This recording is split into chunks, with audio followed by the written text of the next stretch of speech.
I'm Tracy Sable. Tonight on EWTN News Nightly, a call to arms. Analysis of a new poll finding confidence in the U.S. military is at a 25-year low. War in Afghanistan. A look back at the U.S. withdrawal from the country as the 2-year anniversary approaches. Lots of questions. Why House Republicans are studying the apparent loss of education during the coronavirus pandemic. And headed east. A priest from South Korea weighs in on the Vatican's decision for the next World Youth Day. These stories and more tonight.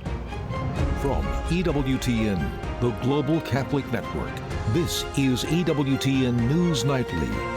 Thank you for being with us on the Feast of St. Dominic. Our top story tonight, voters in Ohio will decide today whether to make it harder to change the Constitution, and the result will have an impact on the pro-life movement. Issue 1 would raise the threshold for passing future constitutional amendments for a simple majority to 60%. It would also complicate a pro-abortion initiative set to be on the ballot in November. Supporters say the higher threshold is in line with the original state constitution. President Joe Biden visits Arizona today, where he announced a new national monument just outside of Grand Canyon National Park. In a speech, the president said that he pledged to protect sacred tribal lands, but the move is already causing controversy, with one U.S. lawmaker calling it an insane proposal. White House correspondent Owen Jensen reports. Owen? Tracy, this is President Joe Biden's 5th monument designation. It preserves more than 1,500 square miles around the Grand Canyon. Now, tribal nations in Arizona and environmentalists have been trying to safeguard the land around Grand Canyon National Park. Some lawmakers and the mining industry are pushing back. Visiting the Grand Canyon in Arizona, President Joe Biden announces a plan to protect land from uranium mining. Help right the wrongs of the past and conserve this land of ancestral footprints for all future generations. Existing mining claims not affected. The monument site encompasses around 1.3% of the nation's known uranium reserves. Today marks an historic step in preserving the majesty of this place. But Republican Congressman Bruce Westerman of Arkansas recently wrote, this administration's lack of reason knows no bounds, and their action suggests that President Biden and his radical advisors won't be satisfied until the entire federal estate is off limits and America's mired in dependency on our adversaries for our natural resources. Meanwhile, the White House weighs in on the abortion debate taking place in Ohio. Pro-life advocates there want to make it more difficult to change the Constitution in order to protect the unborn. National Right to Life tweets this urgent request: Ohio, stand up for life. Vote yes on issue 1 today. But just yesterday, White House Press Secretary Karine Jean-Pierre telling reporters on board Air Force One, ahead of a potential vote on reproductive freedom in November, which would give Ohioans a say over abortion access in their state, Ohio Republican elected officials have called a special election to change the state's constitutional amendment process and weaken voters' voices. And in the East Room of the White House, First Lady Jill Biden hosted a summit focused on the threats facing school cybersecurity, including swiped medical records. So if we want to safeguard our children's futures, we must protect their personal data. Now back to President Biden. Next up, he heads to Albuquerque, New Mexico to talk more about the climate and job creation. Then it's on to Salt Lake City, Utah to discuss the PACT Act that provides new benefits to veterans who've been exposed to toxic substances. And throughout the trip out west, he'll be raising campaign cash. At the White House, Owen Jensen, EWTN News Nightly.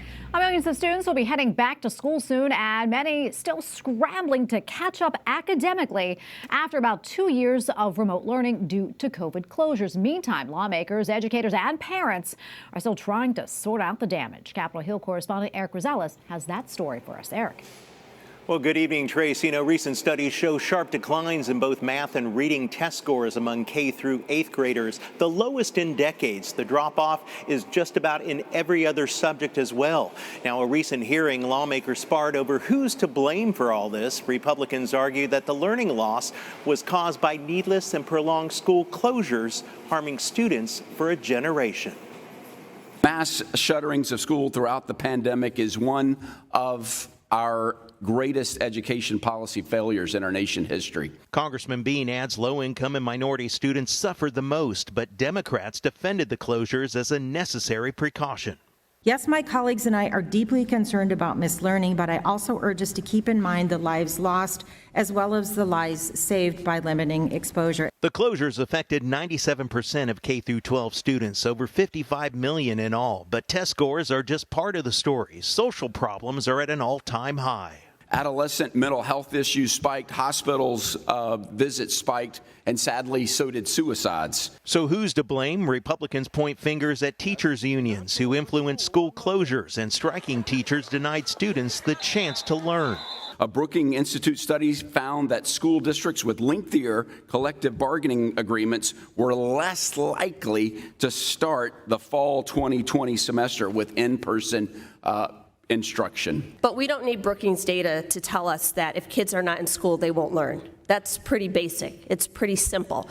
But we also know if kids are dead, they don't learn. Congress provided nearly $200 billion in relief funds for schools in the first year of the pandemic, but some school districts are spending the money not to improve test scores, but rather... In Klamath County, they're spending 70% of their relief dollars to buy turf fields, renovate bleachers, build a gym, and resurface a parking lot. Many Catholic schools did not close for long, and the National Catholic Education Association reports record enrollments. They gave the proof in many cases that it was possible to open schools safely. I think we owe them a debt of gratitude, and they should be a part of the solution in the future. House Republicans touted their Parents' Bill of Rights as helping to turn the tide, but Democrats say it's the GOP who wants to make major cuts to schools and other federal programs. The Parents' Bill of Rights remains in the Senate graveyard and will likely not be brought to the floor for a vote anytime soon. At the Capitol, Eric Rosales, EWTN News Nightly. According to a report, last week military vessels from China and Russia were found operating near Alaska, prompting a response from the U.S. Navy. The report from 2 U.S. senators from Alaska notes of aggression from Beijing and Moscow. One expert calls it, quote, highly provocative. The U.S. responded by sending 4 ships to the area. However, the vessels from Russia and China did not appear to enter U.S. waters. Well, this incident comes as a recent survey finds Americans' confidence in the U.S. military is at its lowest point in 25 years. According to numbers from Gallup, just 60% of people said they were confident in the U.S. military. That is the lowest finding since 1997. Among Republicans, the numbers are dropping even quicker. Over the past 3 years, their confidence has gone from 91% to only 68%. And here to take a deeper look at those numbers and what's driving it is retired Lieutenant General Thomas Spoehr, director of the Center for National Defense at the Heritage Foundation. Sir, thank you so much for being with us today. We appreciate it. I want to start out by asking your reaction to these latest numbers from Gallup. Are you surprised, and what do you think is behind it? Yeah, unfortunately, I am not surprised. I think there was a hearing yesterday about Afghanistan, and we heard some terrible stories from the relatives of the 13 service members that were killed there right near the end. That, combined with the ongoing culture wars that are going on in the military, the stories that you hear of suicides, sexual assault, all these things combined, I think, are combining to drag down the public confidence in the U.S. military. And it's a sad situation, no doubt. Yeah, it certainly is. It's also striking that the past 3 years have seen really such a sharp decline among Republicans, down about 23%, that is, in 3 years. Why do you think there's been such a change of heart for the GOP? Yeah, I mean, that is the most surprising part, because the Republicans have traditionally held the military in a higher esteem than the Democrats and other parties in the United States. And so that's the part that's bringing this down the quickest. I think for Republicans, they're seeing what's happening with politicization in the military. They're seeing some of the weakening of standards. They're seeing the diversity, equity, and inclusion efforts that are being foisted upon the military by this administration, and that's turning them off. And so I think that's why that particular demographic of that group has really lost a lot of its confidence in the last couple of years in the U.S. military. Yeah, and a Defense Department spokesman said the military popularity ebbs and flows over time. Do you think that's how military officials see it? And do you think there's anything that can be done to change public opinion and make it more favorable to the military? Yeah, I mean, it ebbs and flows, but what that spokesman didn't say is that it has ebbed for the last 20 years. So it has been on a straight downhill cycle, which has really accelerated in the last 2 years, that it has gone down 10 points from 70 to 60%, where you mentioned it is now. And so that should be grounds for concern for all Americans. Yes, the military can do things about this. So they can assure the military, the American people, that they are indeed capable and competent, free of political influence, and that they're maintaining the highest possible standards in their enlistments and what it takes to stay on active duty. When the American people hear stories about standards being compromised and that type of thing, I think that erodes their confidence in their military. Yeah, and I'm wondering, what's the danger here in having, low public confidence in our military, especially as recruiting numbers are down across the board in all branches of the military? Well, that's the big one. I mean, so the military does not expect to make their recruiting numbers this year. The Army is projecting to be thousands short, as are the Air Force and the Navy. And so this loss of public confidence, if you will, is translating to a real readiness problem in the United States military, where the military services will not make their numbers. And that translates into understrength Army formations. It translates to U.S. Navy ships that don't have the right number of sailors, and Air Force squadrons that are short airmen. And so this all has a very direct impact on U.S. national security that should trouble us all. Yeah, and what do you think can and should be done about this to kind of turn this around? Yeah, I think, our national leaders in the Pentagon, in the White House, need to speak to this problem. They need to do everything they can to bolster American confidence in the military. I think when no one showed any accountability for that fiasco in Afghanistan, that did not help matters. I mean, Americans want accountability from their leaders, and nobody even lost their job is an account of that withdrawal from Afghanistan. So I think people look to those kinds of things and form their own judgments, and we need to be cognizant of that. All right, we're going to leave it right there. Thank you so much, sir, for your time today. We appreciate it, and thank you for your service. At least 2 people are dead following a barrage of storms in the eastern U.S.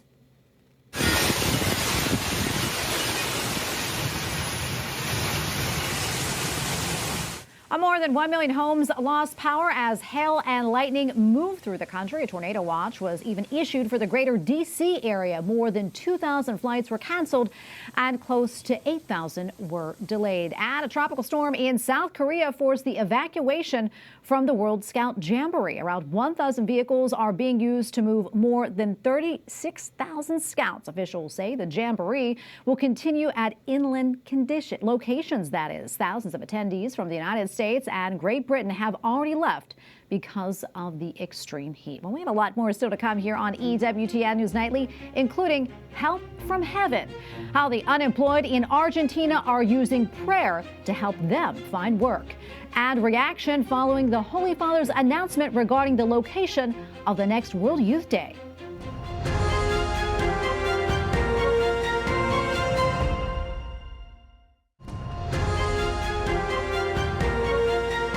Bishops in Nigeria say a military response is not the answer to the coup taking place in nearby Niger. A group of West African states is threatening to take action if Niger's president is not restored. Church leaders say the best route for now is through diplomacy.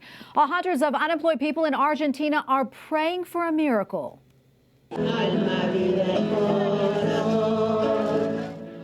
The faithful prayed to St. Gajetan yesterday on his feast day. They also carried statues of him while waiting in bitterly cold weather outside of the church bearing his name in Buenos Aires. St. Gajetan is the patron saint of the unemployed. The South American country is dealing with inflation above a whopping 100%. Well, the Vatican has announced the theme for the next World Day of Peace. The Holy See says the initiative will focus on artificial intelligence. In his message announcing the theme, Pope Francis said that there is an urgent need to use AI in a responsible way. World Day of Peace is set for January 1st. Our reaction continues to pour in following the Vatican's announcement that the next World Youth Day will take place in South Korea. The Holy Father unveiled the choice during the closing Mass of World Youth Day 2023 in Lisbon.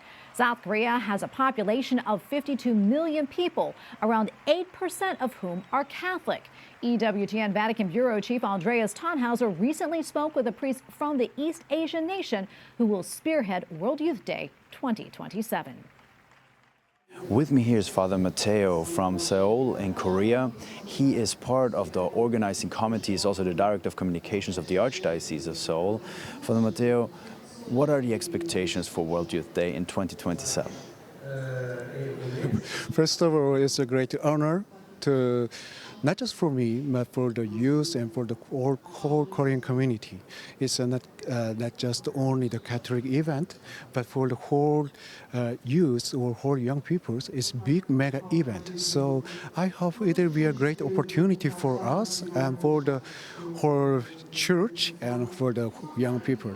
And can you tell us a little bit more about the life of the church in Korea and also maybe of the Catholic youth? Yeah, Catholic youth is these days, the situation is not so good because of the COVID. There are many diminution is so hard, and they feel their energies are a little bit down. But for example, this opportunity of the World Youth Day in Lisbon, the participants feel the growing and deepen their faith, and they feel really joy. So it will be the one step, or for the future, it will be a good opportunity for the young generation. So in the Korea now, it's the starting point for the young youth and for Korean youth Catholics. And do you think they will be very excited to hear that the next World Youth Day is in their country? Yeah, sure. It's great honor and great joy. I'm a little bit worried about the preparation, but anyway, it will be a good opportunity for the, not just for the Catholics and for the Korean peoples. In these days, the Korean culture is growing very fast, so it will be the one kind of opportunity to sharing the culture with the whole world, and we can feel the great joy with the whole peoples of all over the world. There will, in between this World Youth Day and the next one, there will be the Jubilee in 2025 in Rome. Yes. Will there also be a big delegation from Korea participating? Do you know already? I hope so. It will be a good opportunity, and we can experience. Before 2 years ago, there was another big event, so we can for the preparing process. It will be a good model and good chance for everyone. So I hope it will be a good chance for everything. Okay. Father Matteo, thank you. Thank you also for coming here to Lisbon to participate in this World Youth Day. Yeah. And we're sure we'll all see each other again in 2027 in Seoul, Korea. And up next on EWTN News Nightly, helping those in need. An update on Afghanistan 2 years after the United States' chaotic withdrawal from the country.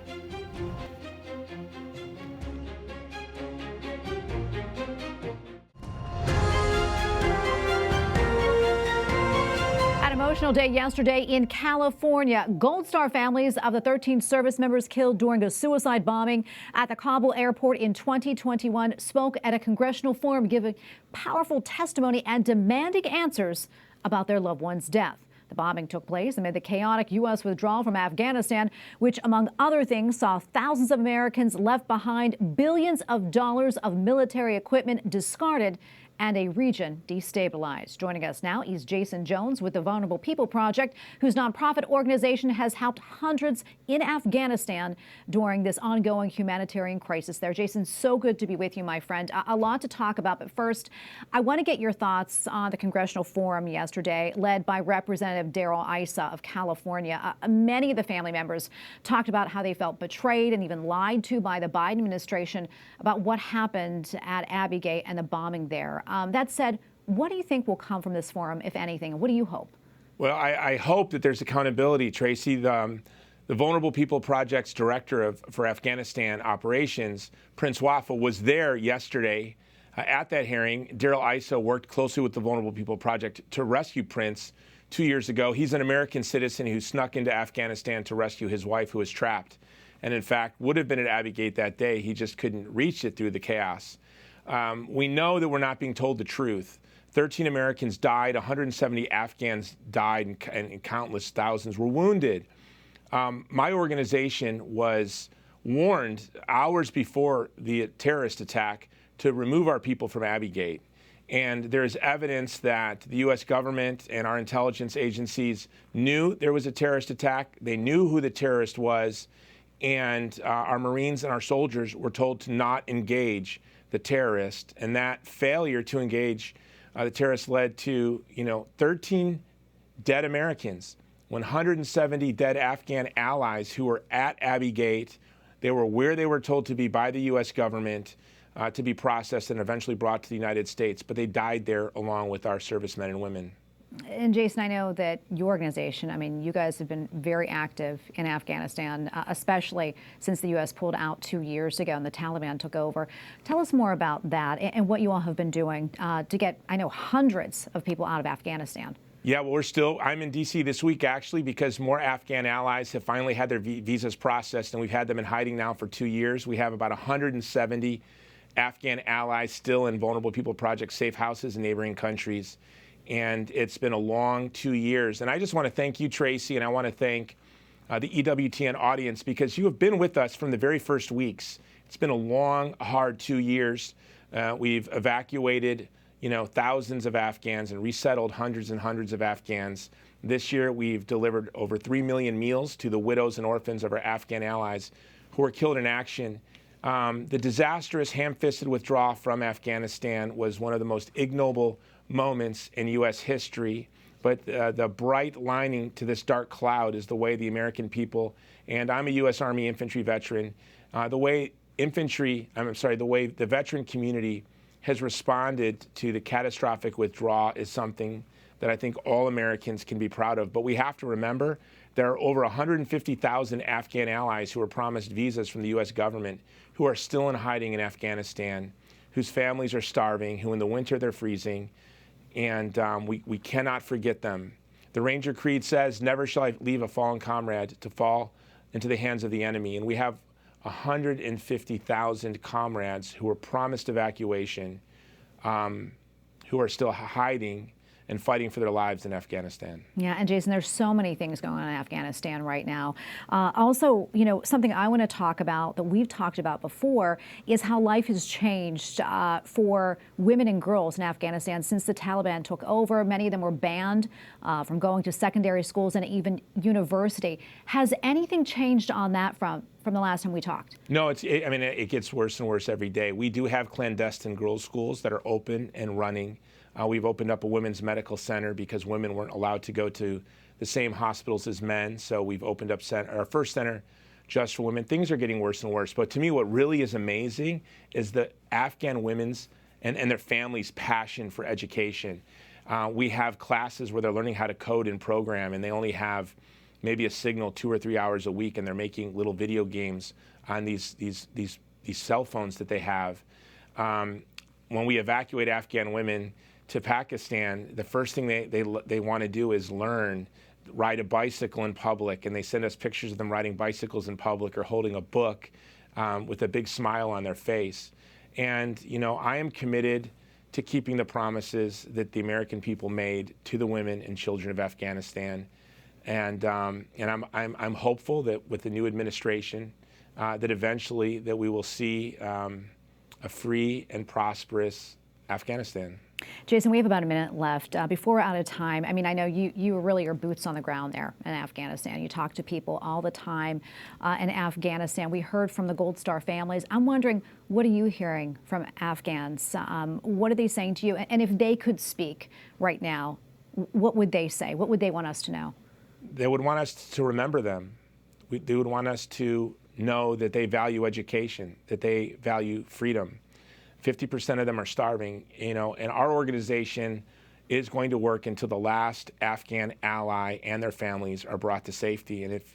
And on a lot of news channels, they're given the tragedy without the hope. But I want to let you know that if you go to vppafghanistan.com, you can see how you can stand with the people of Afghanistan. And Tracy, I brought you our hat. These are the hat our Afghan teams wear.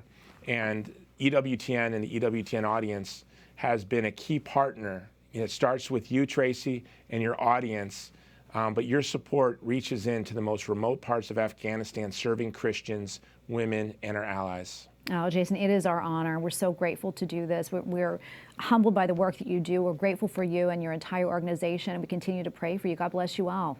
Thank you. And we thank you for watching tonight. Remember, you can follow us on social media, Facebook, Twitter, and Instagram at EWTN News Nightly. I'm Tracy Sable. Good night, and God bless.